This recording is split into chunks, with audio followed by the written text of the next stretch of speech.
गैरे, समय 10 मिनट। सम्माननीय सभामुख महोदय, आज हामी नेपालको राष्ट्रिय राजनीतिको धेरै महत्त्वपूर्ण क्षणमा छौँ। हामीले दिगो विकासका लक्ष्यहरू हासिल गर्ने, यो 80 को दशकलाई नेपालको विकास र समृद्धिको दशक बनाउने, सामाजिक न्याय, सुशासन र समृद्धिका जनआकांक्षाहरू पूरा गर्ने एउटा सबल र समृद्ध समाज निर्माण गर्ने अठोटका साथ छौँ र यो प्रतिनिधि सभाले त्यो भूमिका निर्वाह गर्नुपर्नेछ। तदनुरूपका नीति, कानुन, तदनुरूपको व्यवस्था, बजेट र त्यसको कार्यान्वयनको सुनिश्चितता मार्फत हामी आर्थिक सामाजिक रूपान्तरणको एउटा महत्त्वपूर्ण चरणमा छौँ। दलाल पुँजीलाई विस्थापित गर्दै राष्ट्रिय पुँजीको विकासका माध्यमबाट समाजवादको आधार तयार गर्ने, तदनुरूपको शिक्षा, स्वास्थ्य, रोजगारीको सिर्जना, उद्योग, कल कारखानाको स्थापनाको बाटोबाट समाजवादको आधार तयार गर्ने युगीन दायित्व पुरा गर्नुपर्ने अपरिहार्य आवश्यकता हाम्रो अगाडि छ।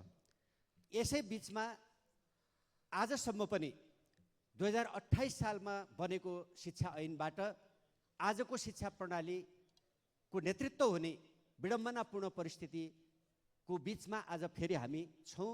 यो हाम्रो एउटा व्यवस्थापूर्ण विडम्बनापूर्ण परिस्थिति हो। शिक्षक साथीहरूले सडकमा पञ्चायती शिक्षा ऐन खारेज गरियोस् भनेर गर्नुभएको ध्यानाकर्षण हामी सबै राजनीतिक दलहरूका निम्ति धेरै महत्त्वपूर्ण सन्देश हो भन्ने ठान्दछु। त्यो उचाइबाट हामीले सोच्नुपर्ने आवश्यकता पनि छ। आजको संसदमा आजको प्रतिपक्ष सत्तापक्षको बेन्चमा बसेर, आजको सत्तापक्ष प्रतिपक्षको बेन्चमा बसेर हामीले नेपालको शिक्षा प्रणालीका बारेमा थुप्रै बहस छलफल गरेका छौँ र नेपालको पछिल्लो समयमा हेर्ने हो भने आजको प्रतिपक्ष सबभन्दा बढी समय शिक्षा मन्त्रालय सम्हालेको र यो प्रतिनिधि सभा बनेपछि शिक्षा समितिको सभापति सुरुदेखि नै प्रतिपक्षको बेन्चमा अहिले रहनुभएको दल र त्यहाँको मान्यजी समितिको सभापति रहेको तथ्य पनि हाम्रो अगाडि छ। तर पनि हामी यो शिक्षा ऐनलाई अझै टुङ्गोमा पुर्याउन सकिरहेका छैनौँ।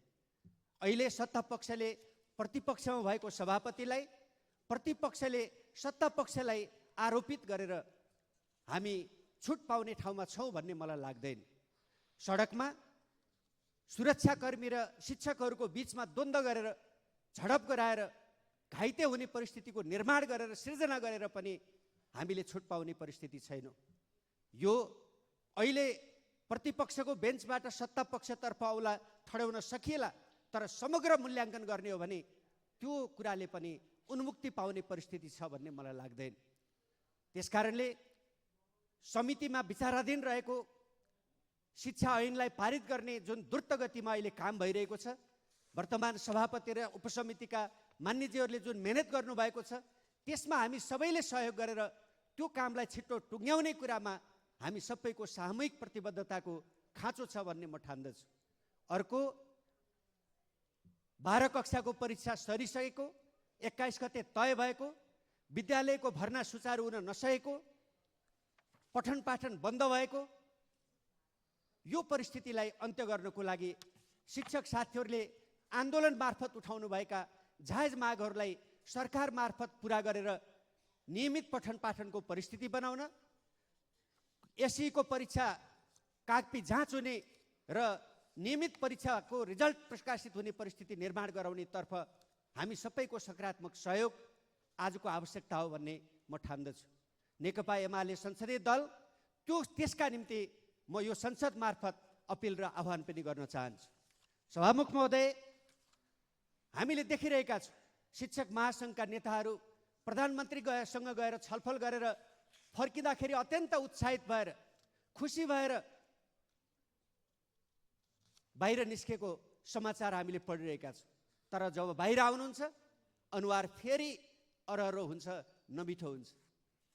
सत्तारूढ दलका नेताहरूसहित, मन्त्रीसहित बैठक भएर त्यहाँबाट आन्दोलनकारी शिक्षक साथीहरू अत्यन्त खुसी भएर फर्केको समाचार लेखिन्छन्। तर जब बाहिर आउनुहुन्छ फेरि समस्या जहाँको त्यही हुन्छ। सभामुखसहित सबै दलका प्रमुख सचेतकहरूसहित मिटिङ भएर शिक्षा ऐन यो अधिवेशनबाट पास गर्ने प्रतिबद्धता जारी भएको समाचार आउँछ। जब उहाँहरू बाहिर निस्किनुहुन्छ फेरि अनुहार अमिलो हुन्छ। यो किन भइराखेको छ?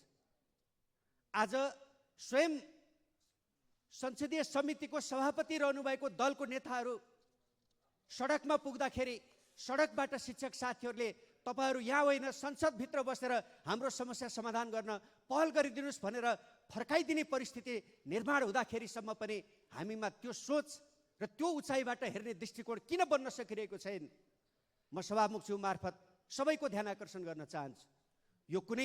यो विषय शिक्षा जस्तो संवेदनशील विषय जसलाई हामीले संविधानत प्राथमिक तहको आधारभूत तहको शिक्षा अनिवार्य र निशुल्क, माध्यमिक तहसम्मको शिक्षा निशुल्क, उच्च शिक्षा र समग्र शिक्षा चाहिँ जीवनोपयोगी, सिपमूलक, व्यावहारिक होस्, राष्ट्रिय आवश्यकता पूरा गर्न सक्ने होस्, अन्तर्राष्ट्रिय बजारको प्रतिस्पर्धी बनोस् र नेपालको विकास र समृद्धिका निम्ति आवश्यक जनशक्ति हामी आफै बनाउन सक्छौँ र विदेशी विद्यार्थीहरूलाई समेत नेपालमा आकर्षित गर्न सक्ने क्षमताको एउटा परिस्थिति निर्माण गर्न सक्नुपर्दछ भन्ने विषय यो हामी सबैको साझा विषय हो।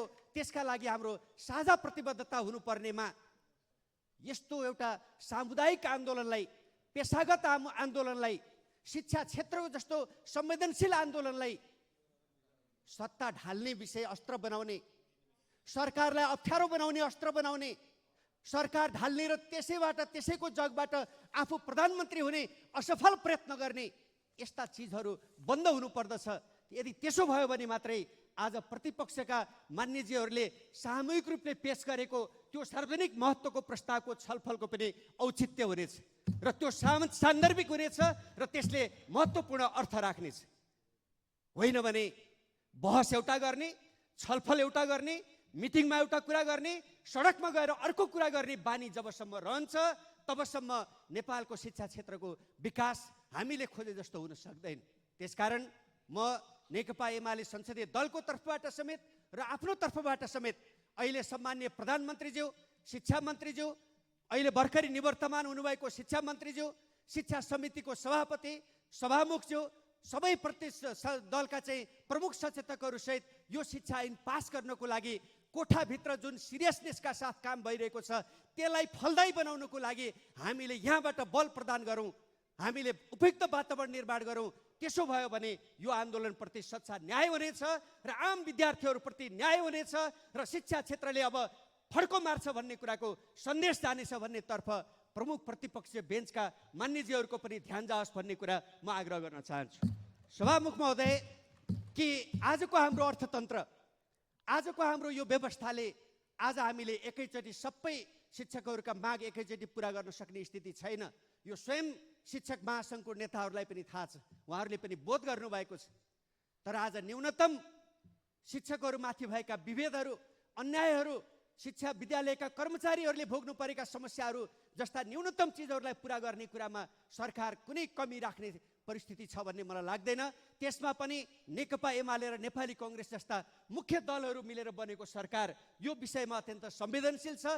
यो पुरा गराउनको लागि सरकारको प्रतिबद्धता छ। म आजको संसद मार्फत आग्रह गर्न चाहन्छु, आज दिनभरिमा भोलिसम्ममा शिक्षकहरूसँगको चालु वार्ताले निष्कर्षमा पुर्याएर सहमति गरेर एउटा टुङ्गोमा पुर्याएर उत्साहका साथ विद्यालय खुल्ने, भर्ना अभियान चल्ने, कापी जाँच हुने, 21 गतेको परीक्षा सुचारू हुने परिस्थिति निर्माण गर्नेतर्फ सरकारको ध्यान जाओस् भन्ने कुरा म आग्रह गर्न चाहन्छु। सभामुख महोदय, अर्को विषय, नेपालको राष्ट्रिय राजनीतिमा 2007 सालको परिवर्तन क्रान्ति, 2046 सालको परिवर्तन र 62-63 को राजनीतिक क्रान्तिसम्म आइपुग्दाखेरि नेपालको इतिहासमा नेपालको राजतन्त्रले, तत्कालीन राजतन्त्रले पहिलो चरणमा दमनको सहारामा आफ्नो निरङ्कुश तन्त्रलाई टिकाउने कोसिस गर्यो। त्यो कुरा सफल भएन। दमनको सहारामा नेपाली जनतामाथि दमन गरेर रैती बनाउन सकिन्छ भन्ने कुरा असफल सिद्ध भयो।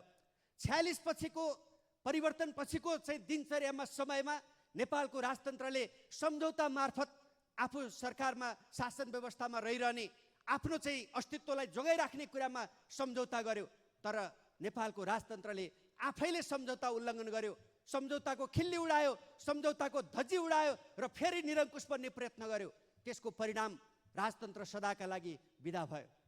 आज हामीले यो सदनमा देखिरहेका छौँ र आज फेरि नेपालमा राजतन्त्रको अस्तित्वलाई स्थापित गर्ने हिसाबले देशमा अनावश्यक यो सम्भव नहुने र नेपालको निम्ति कुनै आवश्यक नभएको विषयलाई फेरि बहसको विषय बनाउने कोसिस भइरहेको छ। सम्झौता मानेको भए, सम्झौतामा बसेको भए के आज यो परिस्थिति आउँथ्यो? आउँदैन थियो।